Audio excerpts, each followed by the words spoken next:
Elon Musk dumped Dogecoin, and who knows, maybe it was the last time.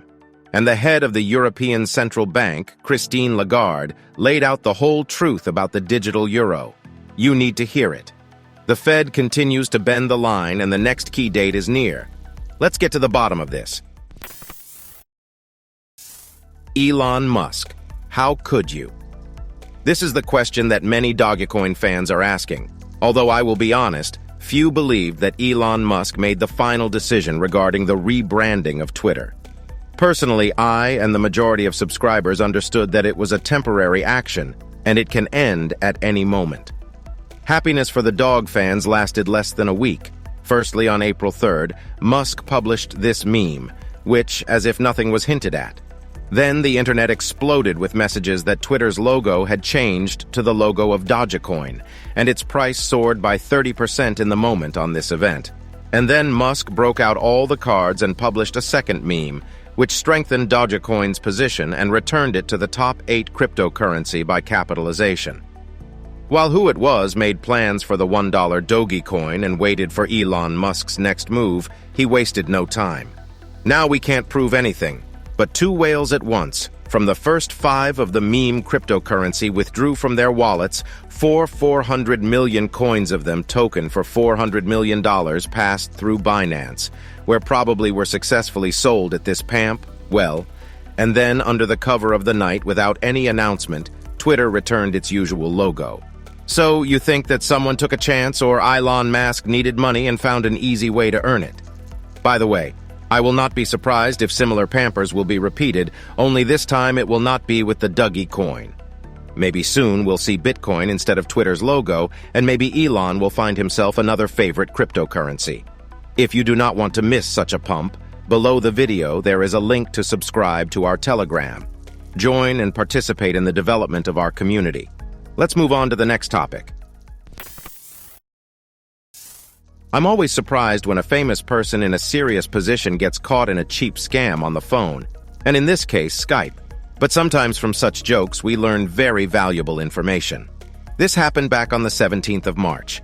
But just today, a video in which the head of the European Central Bank, Christine Lagarde, spoke about the digital euro, and there is a very interesting set, the introduction of a state digital currency to take full control of people's payments.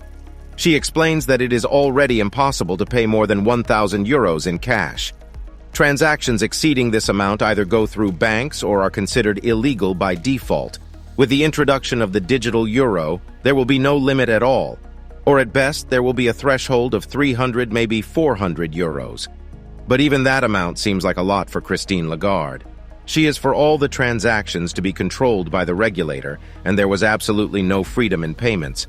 But she says that she is afraid of other currencies' circulation in Europe, separately mentioning the Chinese yuan, and she does not want people to start using their money, what seems to be bad in it, to pay for the services of Google with tokens. But in fact, central banks are very much afraid to lose control over the printing press. They think that if they do that, their currencies will lose value. And you know what, they are actually right. The less we use fiat currencies, the less leverage the government has over our lives. What exactly is the purpose of national digital currencies? Also, we remember that such money is not only under the total control of the central bank, but also has a programming function, meaning that the regulator will not only see all your payments, but also set limits as to how exactly you can use your money. And most importantly, subscribe and like, friends. This is how YouTube analyzes your activity, and I understand that you like the content. It also motivates me to make new releases.